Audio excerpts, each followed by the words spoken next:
Boa noite, pessoal. Tudo bom com vocês? Sim, muito bom. Bom, sejam todos muito bem-vindos à nossa segunda aula de cálculo numérico. Bom, vamos já iniciar para a gente acabar mais cedo, beleza? Na nossa última aula,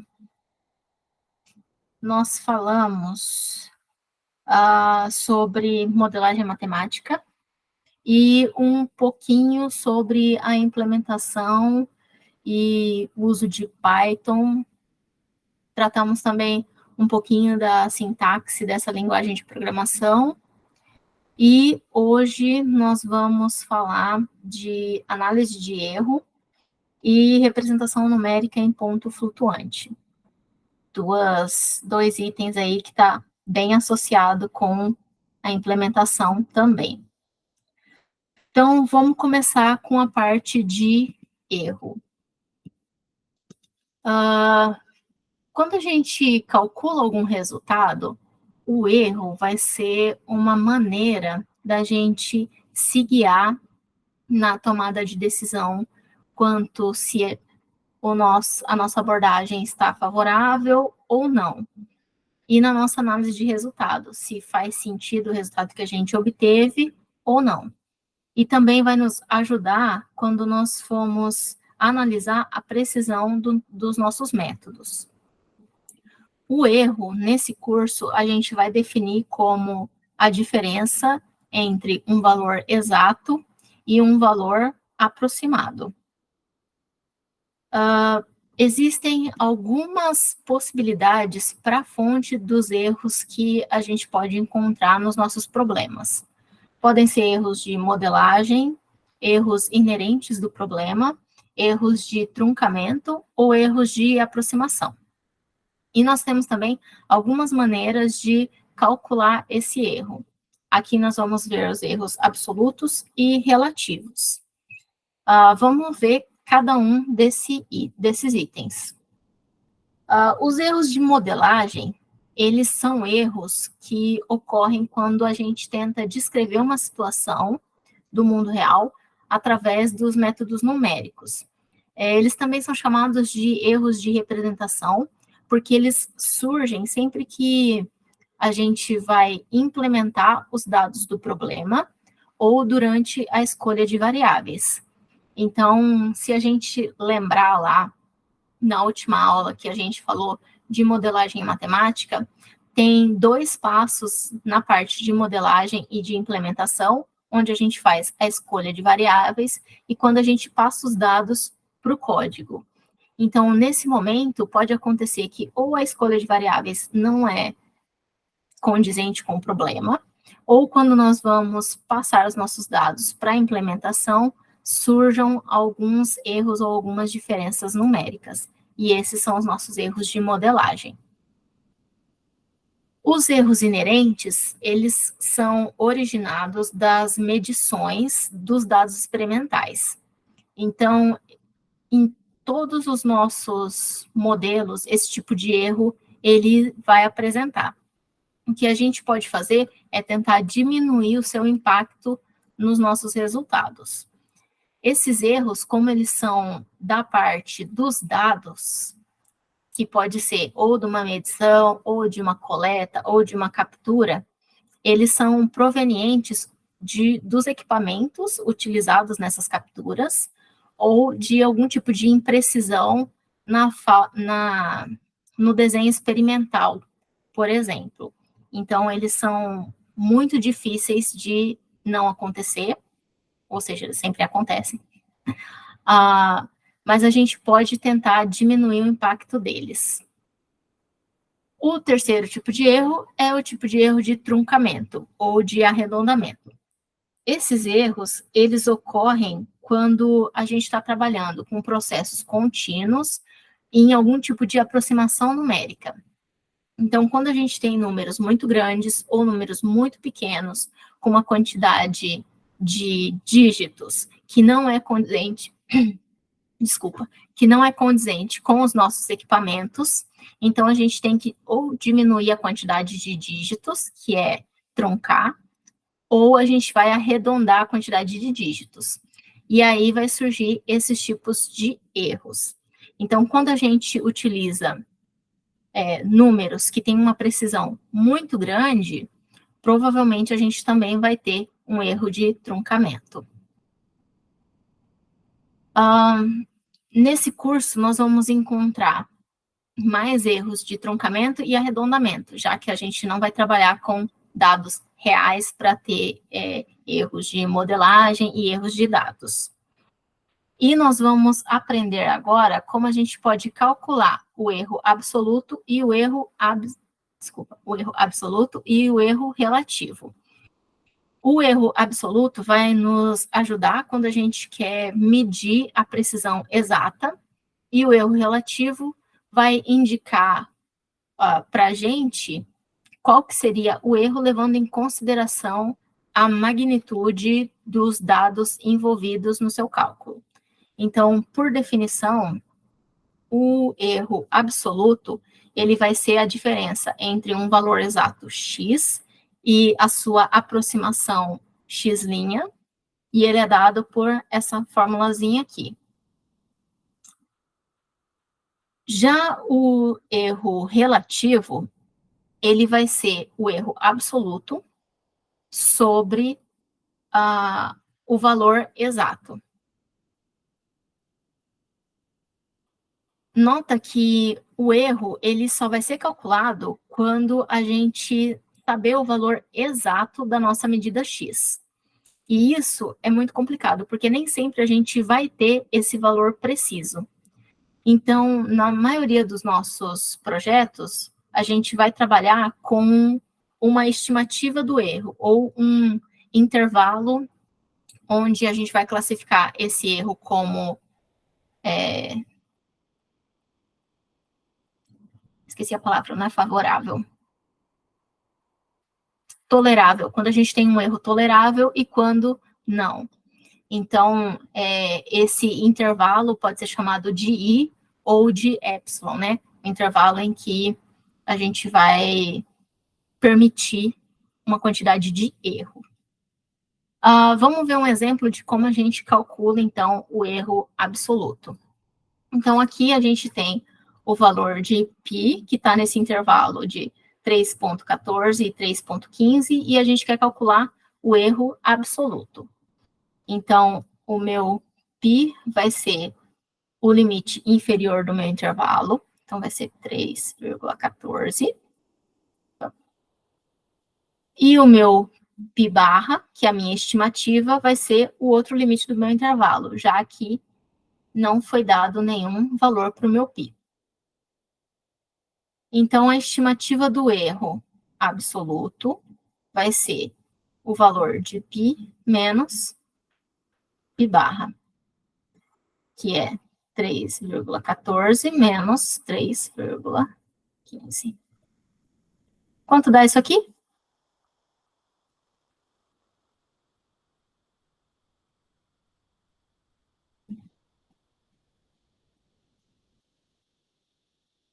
Vamos lá, galera. Pode usar a calculadora, eu não estou vendo.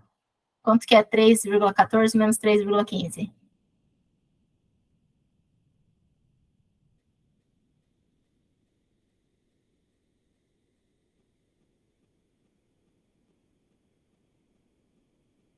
Eu começo, hein? 0,01, professor.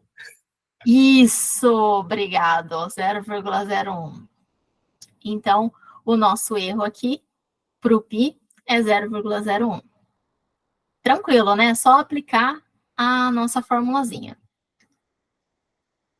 Um outro exemplo, se eu tenho x no intervalo 2,8 até 2,113, só que aqui ele já está me dando qual que é a minha estimativa de x. Então, o meu x barra é 2,112,9.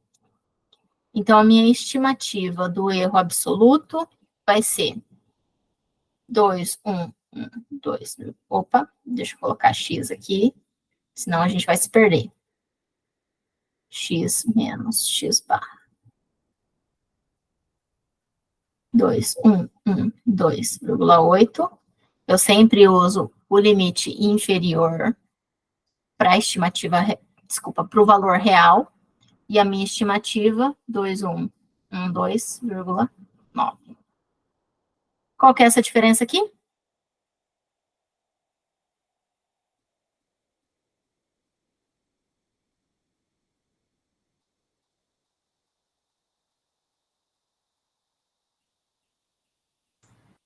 Zero. Isso! Obrigado, Luiz. 0,1. Muito bom. Vamos fazer para y? Sim, certo. O y está em 5,2 e 5,4. E ele também me dá o y barra, que é 5,3. A estimativa do valor absoluto vai ser o valor real menos a minha estimativa. Para o valor real, eu uso o limite inferior, então 5,2 menos a minha estimativa, 5,3. Quanto é essa diferença? 0,1. Isso, 0,1. Nossa, olha só. A minha estimativa, tanto para x quanto para y, é 0,1. Muito interessante, né? Já que o x aqui, ele está na casa do milhar e o y está na casa da dezena. Então, se eu observar esse erro, a gente tem que o erro em y, ele é muito mais... Ele tem muito mais impacto do que o erro em x, certo? Porque aqui em y, os meus valores são menores, a minha magnitude do y é menor do que a do x. Concordam? Concordo. Muito bom.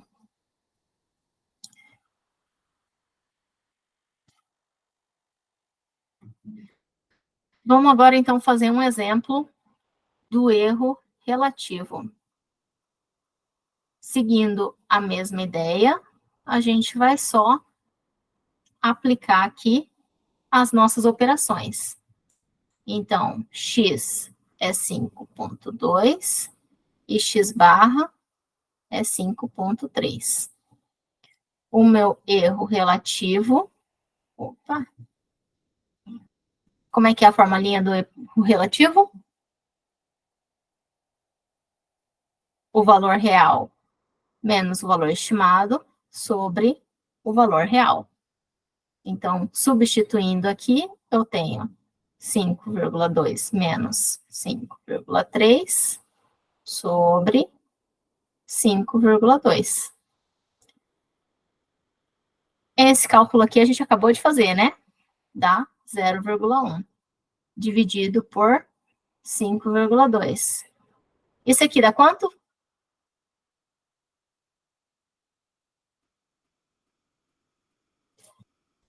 0,02, certo? Certo, beleza. E para o y, como é que a gente vai calcular o erro relativo? Do mesmo jeito. O meu y aqui é 21,12,8 e o y barra é 21,12,9 e o erro relativo vai ser y menos y barra sobre y. O meu y, 21,12,8 menos 21,12,9. A gente acabou de fazer isso, eu sei que vocês já sabem. E vão falar tudo em coral agora para mim, hein? Quanto que dá de cima? 0,1. Isso, 0,1. E essa divisão aqui vai dar... Ixi, agora eu não lembro se é um zero só ou dois zeros. Ixi. 4 zeros, né? Isso. Pronto. Olha só. Toda aquela análise que a gente teve que fazer para encontrar a diferença aqui para o erro absoluto, ela já sai direto no erro relativo. A gente já tem que o erro para x, ele é muito maior do que o erro para y, certo? Então, por isso, o erro relativo, ele é mais utilizado nas aplicações, porque você não precisa ficar voltando e analisar os seus valores. Você pode analisar simplesmente os erros, beleza?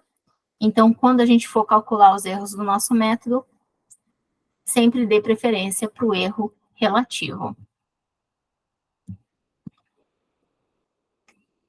Bom, mas para toda vez que eu for calcular o erro, eu vou ter que calcular na mão?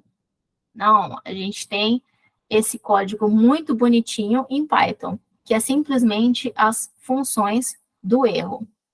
Então, a gente vai utilizar o valor absoluto, né, do nosso valor real, menos o valor aproximado, para o erro absoluto. E para o erro relativo, a gente só tem que construir um check para verificar que o nosso valor real, ele não é zero. Porque se for zero, a gente não consegue dividir. Então, sendo que o valor real é diferente de zero, a gente retorna o valor absoluto do valor real menos o valor aproximado sobre o valor real.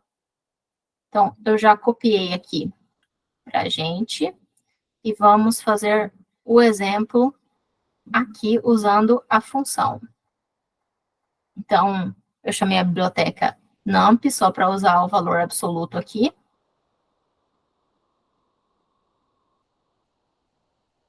Certo? A função também. E aqui, eu vou só chamar uma outra biblioteca, porque eu quero fazer o exemplo do pi, que foi o primeiro exemplo que a gente fez. E nessa biblioteca aqui, eu já tenho a função pi direto. Então, o meu x vai ser o pi, o x barra vai ser o 3.14, e aqui a minha função vai ser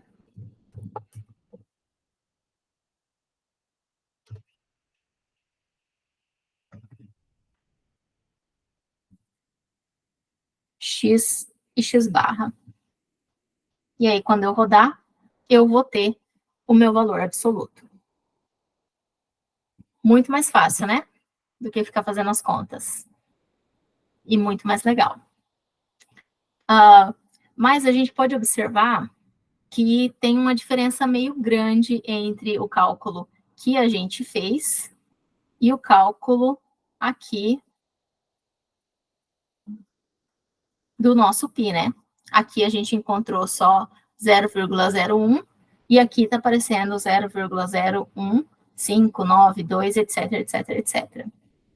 Então, nós temos uma diferença quando a gente implementa no computador. A gente tem que lembrar que o computador, ele possui uma precisão e ele armazena números de uma forma diferente. O computador, ele utiliza uma representação de ponto flutuante, ou seja, ele armazena números na base 2, enquanto que a gente faz as nossas análises na base 10, e a gente conta no máximo 3 casas depois da vírgula, né? Mais que isso já cansa. Então, assim, a quantidade de dígitos que o computador trabalha é maior do que a nossa, mas ainda assim é uma quantidade limitada. Por isso que quando a gente estuda a representação em ponto flutuante, a gente tem que entender que nós vamos ter mais números, mas ainda assim nós vamos ter erros e isso vai influenciar na qualidade dos nossos algoritmos. Beleza? Vamos ver, então, representação por ponto flutuante. Alguma dúvida em erros? Não, professora, pode seguir. Beleza, então, ponto flutuante. O que é uma representação em ponto flutuante? É uma representação que tem três características, desculpa. Ela tem uma base, uma mantice e um expoente. O que é isso? Então, um número, ele pode ser escrito na forma de 0 ponto, uma quantidade de dígitos, vezes uma base, elevado a um expoente. E para garantir que a gente não vai ter números repetidos, a gente sempre começa com 0 ponto, um número. Então, o segundo número vai ser sempre diferente de 0. Por exemplo, aqui no caso do π, que a gente tem 3.14, 15, 92, etc, etc, etc, a gente vai ter em ponto flutuante 0.3141 vezes, aqui eu estou na base 10 elevado ao expoente 1. Beleza, acho que todo mundo já viu como é que a gente faz fatoração de números, mas eu acho que vale a pena a gente dar uma lembradinha. Então, vamos relembrar como é que a gente faz uma fatoração, beleza? Vamos começar lá com os expoentes. Então, se eu tiver 10 elevado a zero, o que é isso?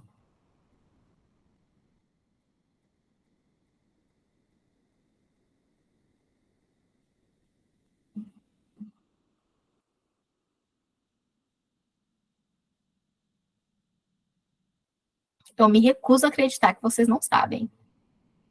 É 1, professora. Isso é 1. Meu Deus. E 10 elevado a 1? 10. Perfeito. 10 ao quadrado? 100. Ótimo. Então, aumentando a gente consegue. Vamos ver diminuindo. 10 elevado a menos 1. 0,1. 0,1. 10 a menos 2. Com confiança, vai lá. 0,01. Isso. 10 a menos 3. 0,001. Ótimo. Então, quando eu estou somando, o meu pontinho aqui, a minha vírgula, ela está andando para a direita. E quando eu estou diminuindo, quando eu estou com o sinal negativo, a minha vírgula ela está andando para a esquerda. Beleza? Então, se eu quiser fatorar o número 309 na base 10, como é que a gente faz isso? Lembra lá? A gente copia o dígito, multiplica pela base.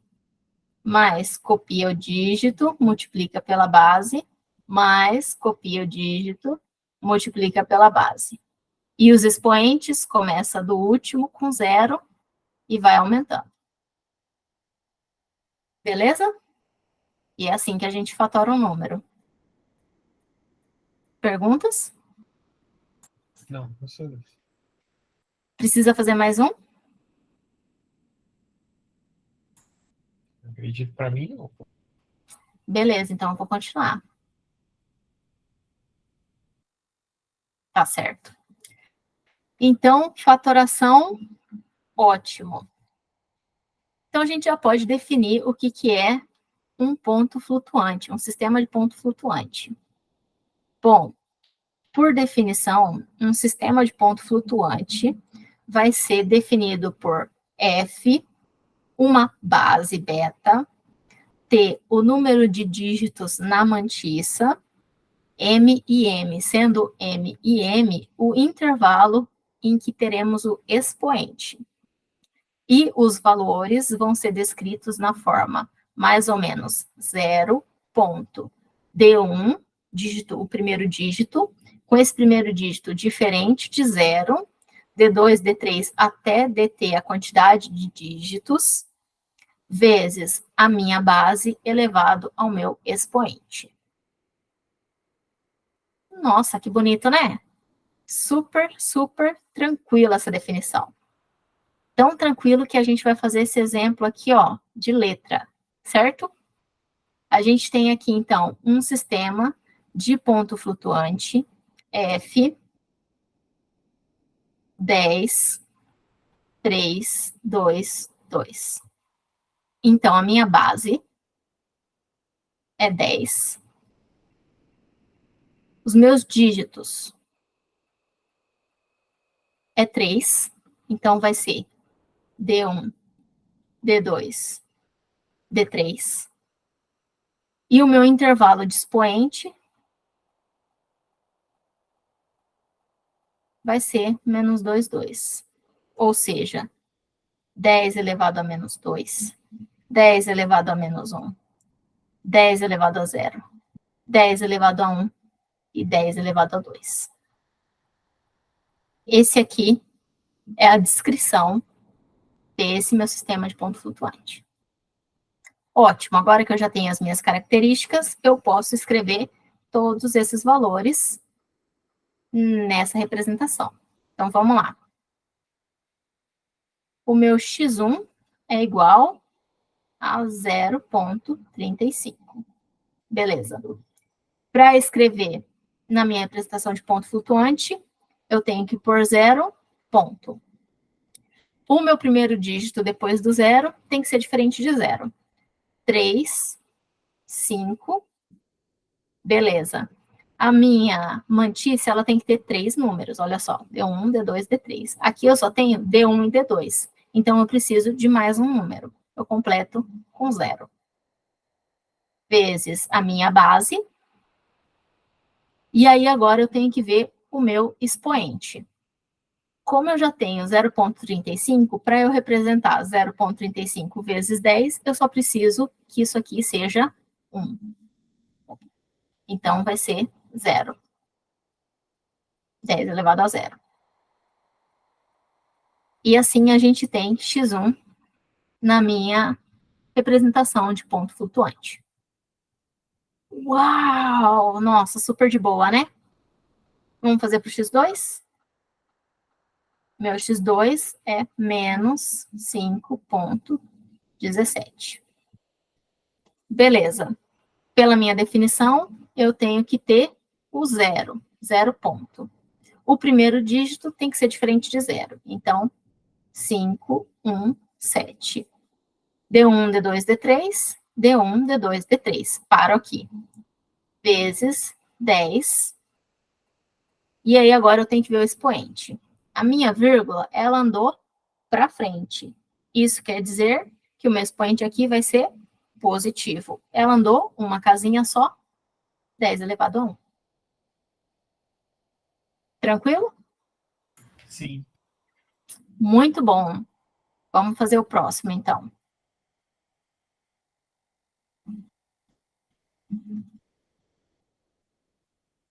O próximo é x3, 0,0123. Certo, para mim escrever na minha representação, 0, ponto. O primeiro valor tem que ser diferente de 0. Então, eu tenho que usar 1, 2, 3. 1, 2, 3. A minha mantice é 3, então, D1, D2, D3, vezes a minha base. Aqui, a minha vírgula andou para a direita, então eu tenho que diminuir, certo? E ela andou quantas casinhas? Uma só. Uhum. Exatamente. E aqui eu tenho a minha representação do x3. Vamos para o x4? Sim, ótimo. x4, 5, 3, 9, 0.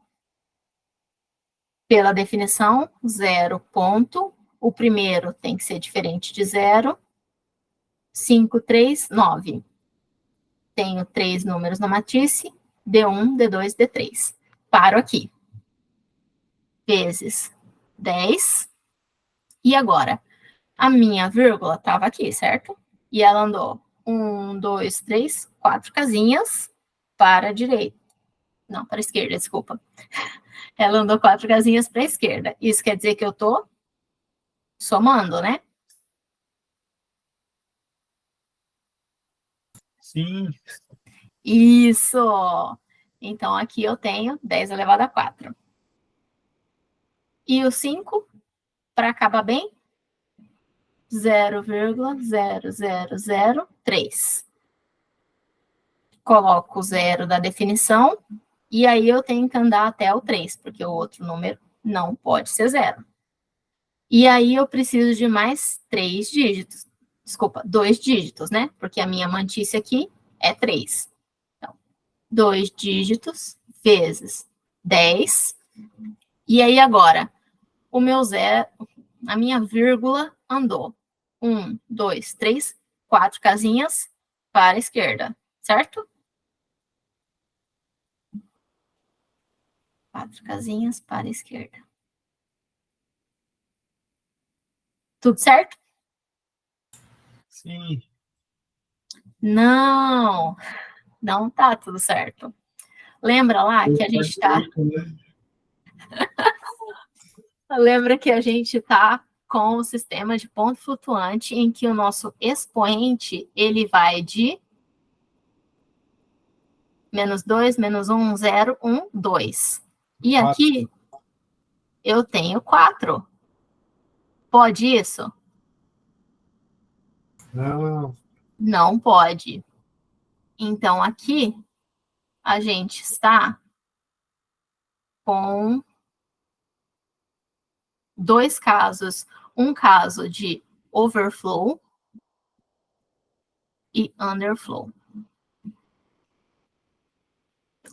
Ou seja, quando um número ele é muito grande, que não pode ser representado no meu sistema de ponto flutuante, ele é dito um overflow, ou seja, explodiu. A gente não consegue representar o nosso sistema. Agora, quando a gente tem um número que é muito pequenininho e também a gente não consegue representar pelo nosso sistema, a gente tem um caso de underflow. Esses 2 casos, eles podem aparecer quando você estiver implementando modelos em que há um grande número aí de operações. Então, a sua máquina ela pode não conseguir calcular as suas operações devido a casos de overflow ou underflow, ou seja, números muito grandes ou números muito pequenos, que fogem do seu sistema de ponto flutuante. Beleza? Bom, a definição de ponto flutuante, ela traz umas propriedades já bem características. Tanto a nossa base quanto o número de dígitos, elas têm que ser sempre inteiros positivos. Os nossos intervalos para os expoentes, em geral, um vai ser negativo e um vai ser positivo, e um é sempre menor que o outro. E o expoente, ele vai ser um número inteiro, sempre. Então, só algumas propriedadezinhas sobre o nosso sistema. E aqui a gente tem 2 representações de números inteiros e números fracionários de forma fatorada.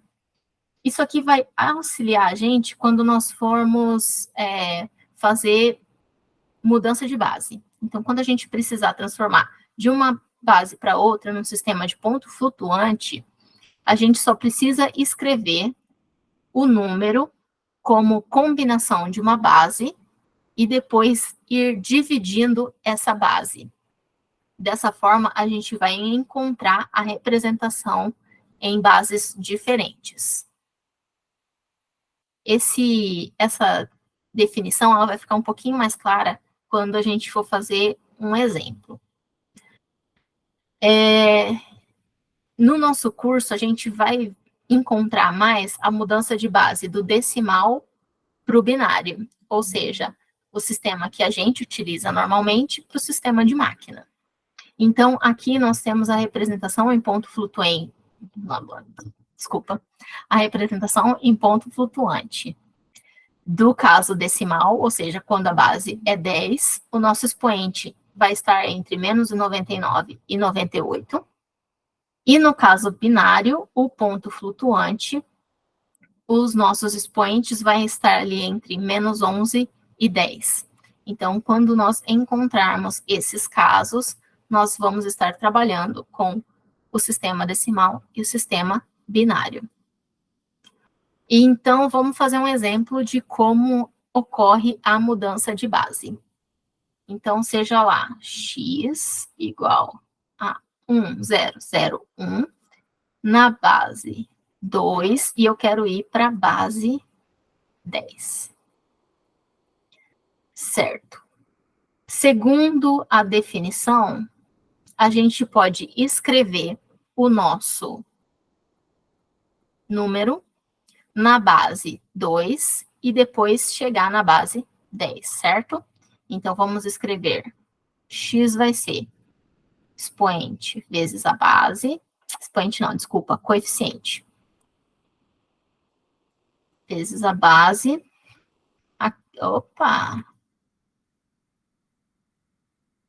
dígito vezes a base, mais o último dígito vezes a base. Começa do final para frente, com os expoentes. E aí nós temos a representação do nosso valor na base 2. E aí eu só resolvo para encontrar a base 10. Então, aqui, 1 vezes 2 ao cubo, 2 ao cubo, mais 0 vezes 2, 0. 0 vezes 2, 0. 1 vezes 2 a 0, 2 a 0. Quanto que é 2 ao cubo?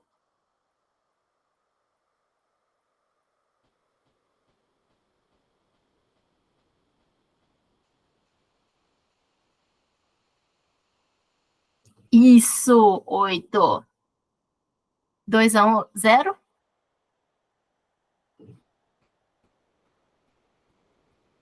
1, exatamente. 8 mais 1, 9. Então, o número 1001 na base 2 é o número 9 na base 10. Uau! Nossa Senhora, que lindo, hein? E agora, se a gente tivesse o número 0110. Novamente, eu quero mudar para a base 10. Vou fazer a mesma operação. Vou escrever os dígitos em fatoração de 2. Então, 0 vezes 2, mais 1 vezes 2, mais 1 vezes 2, mais 0 vezes 2. Os expoentes eu começo do final, colocando 0, 1, 2, 3. E aí, eu resolvo. 0 vezes qualquer coisa é 0. 1 vezes 2 ao quadrado, 2 ao quadrado, mais 1 vezes 2, 2 a 1. 0 vezes qualquer coisa, 0. Então, 2 ao quadrado, 4, mais 2 elevado a 1, 2. Isso aqui é 6. Então, o número 0110 na base 2 é o número 6 na base 10. Uau! Super legal, né? Mas e se a gente quisesse fazer o contrário? E se eu quisesse sair da base 10 e chegar na base 2? Como esse próximo exemplo aqui. Então, eu vou sair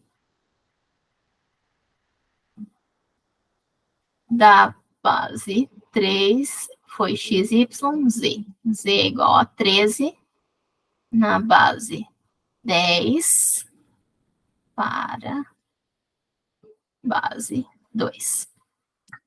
Beleza, então o que eu preciso fazer? Eu preciso escrever 13 na base 2. Então, eu vou começar dividindo 13 por 2. Ou seja, eu vou dividir as minhas bases. 13 dividido por 2. 6 resta 1. 6 resta 1. Continua a divisão? Não, porque lembra lá que os nossos coeficientes são todos inteiros. Então, eu divido de novo. 6 dividido por 2, 3 resta 0. 3 resta 0. Continua aqui. 3 dividido por 2, 1 resta 1. 1 resta 1. 1 dividido por 2, Não dá mais. 0 resta 1, não? Isso. Aí, então, o meu número Z. Opa. Meu número Z vai ser. Deixa eu colocar mais para baixo, não vai dar aqui. O Z vai ser 1 vezes 2 mais 0 vezes 2 mais 1 vezes 2 mais 1 vezes. Opa! Vezes 2. Expoente começa do 0. E na base 2, então, o meu número é 1, 0, 1. Então, o meu número 13 na base 10 é o número 1, 0, 1, 1 na base 2. Nossa, que legal, né? Muito bom.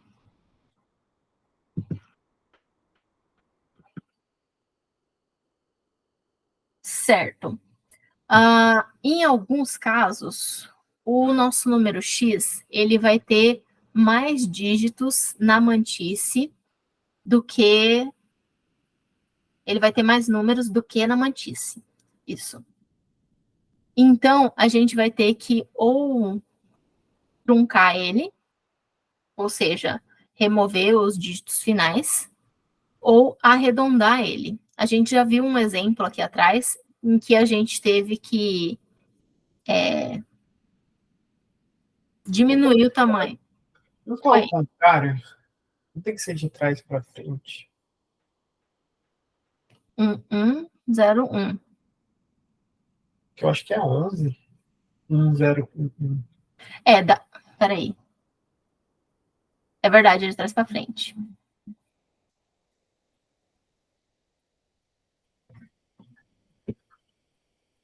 Que eu pego de baixo para cima. Isso. É isso aí.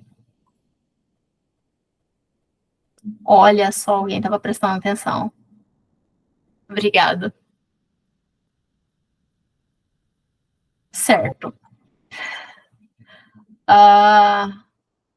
Truncamento. A gente viu alguns exemplos em que a quantidade de dígitos era maior que a quantidade de dígitos na mantice. Então, a gente teve que excluir alguns dígitos. Quando isso acontece, a gente tem que denotar no nosso sistema de ponto flutuante que isso ocorreu. Nesses casos, quando a gente faz o truncamento do sistema, a gente tem que adicionar um Tzinho na nossa anotação de representação do sistema do ponto flutuante, ou a gente tem que colocar um Azinho no caso do arredondamento para o sistema de ponto flutuante. Vamos ver aqui um caso de arredondamento e um caso de truncamento.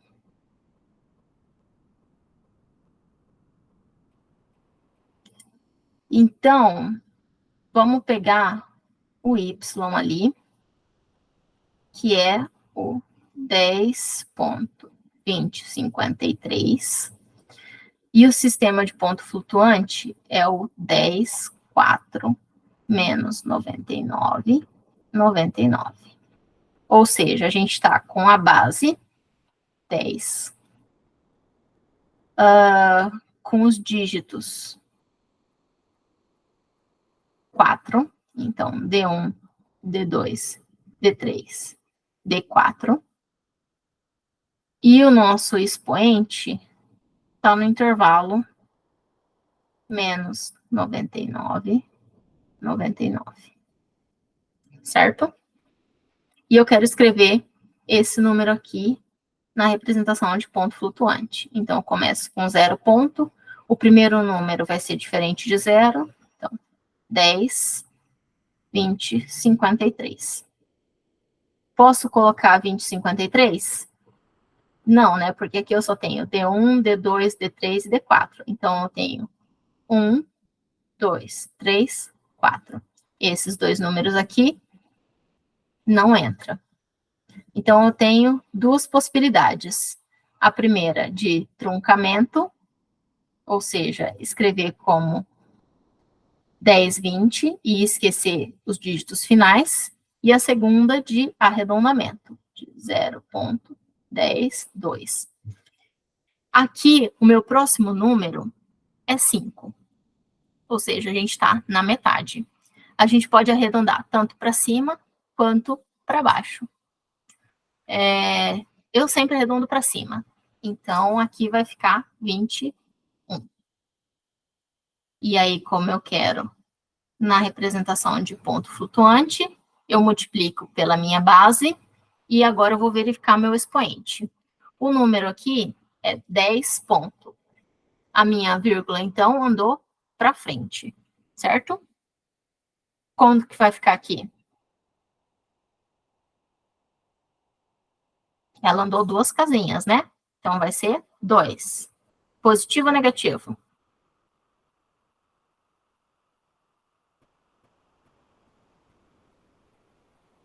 Positivo? Positivo. Porque ela vai andar para a direita. Beleza?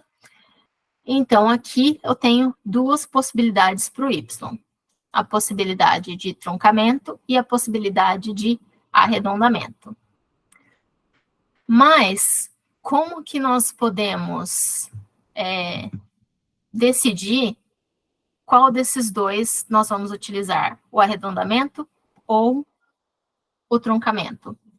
É aqui que entra a nossa análise de erro que nós estudamos lá no começo da aula, onde a gente viu alguns tipos de erro, e um deles era o erro de truncamento e arredondamento, que é um erro de representação. Então, aqui a gente pode calcular o erro absoluto ou erro relativo e decidir qual que seria a melhor representação para o nosso valor. Vamos fazer isso? Sim, isso. Então, vamos lá. Vamos calcular o erro. Opa, peraí.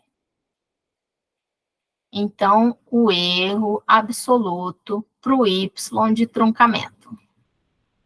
O valor do y é 10, 20, 53. Pontinho aqui. Menos o y de truncamento que a gente tinha encontrado era 0,1020 vezes 10 ao quadrado. Módulo. Beleza. Mas eu posso calcular isso aqui? Posso calcular essa diferença?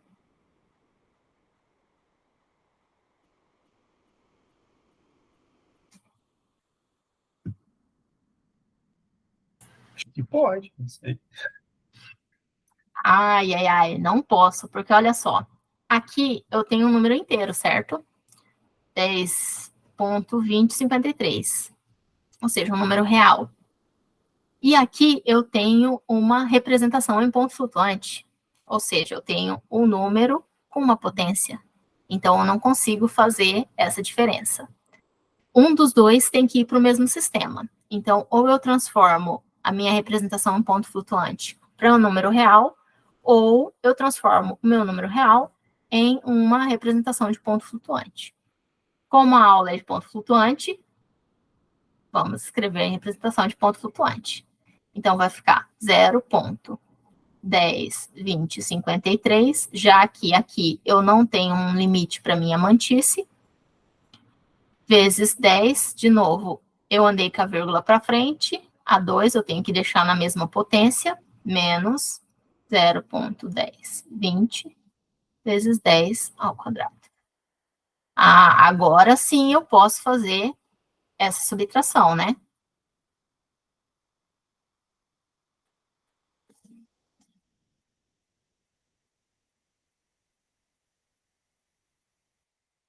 E aí? Quanto que dá essa diferença aqui?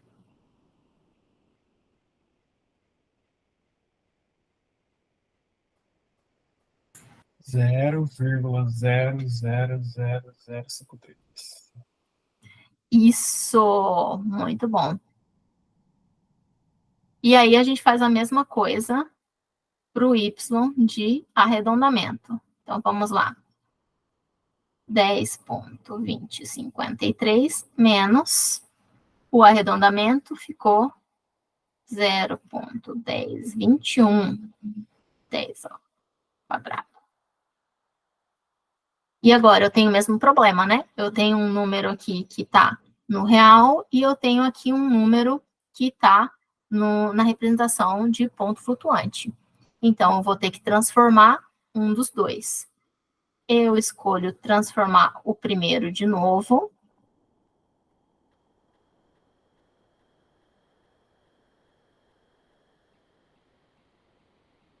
E aí eu posso fazer essa diferença. Então, 0,102053 menos 0,1021, 10 ao quadrado. E essa diferença aqui é 0,00047 vezes 10 ao quadrado. Nossa! Olha que legal.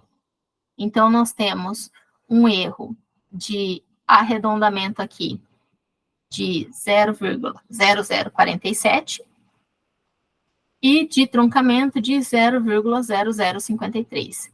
Então, o meu erro de truncamento, ele está maior do que o meu erro de arredondamento. Ou seja, se eu estivesse implementando esses valores, eu iria escolher o erro de arredondamento, porque ele é menor. Então, para minha representação de ponto flutuante, eu iria escolher a estrutura de arredondar em vez da estrutura de truncamento. Beleza? Sim. Ótimo. Bom, e nos computadores? Bom, os computadores, eles usam a base 2.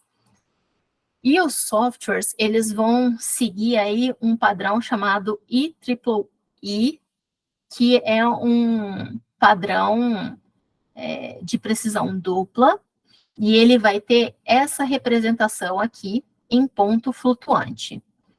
Então, ele é capaz de representar números aí na casa de 10 elevado a 308 até 10 elevado a menos 308. Então, nós temos bastantes dígitos aí.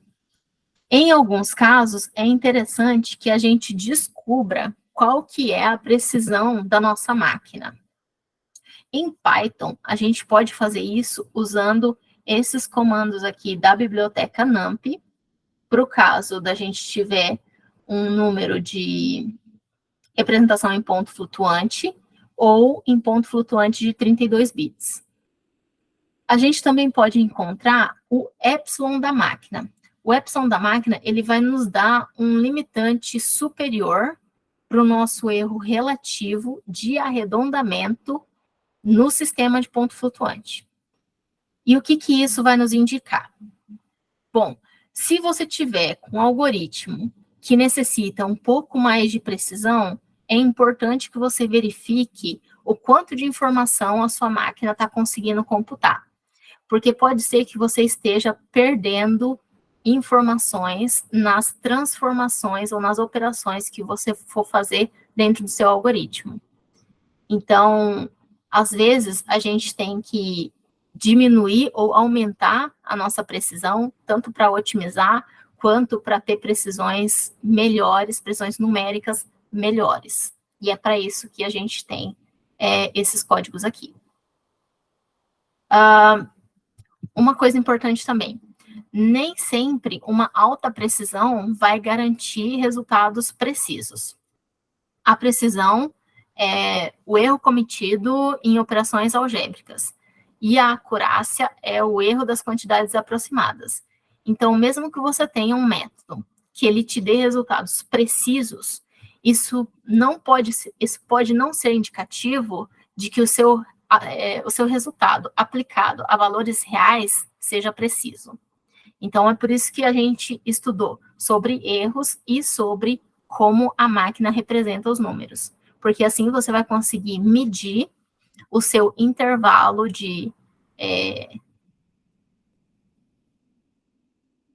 o intervalo que você vai permitir que erros aconteçam. Beleza?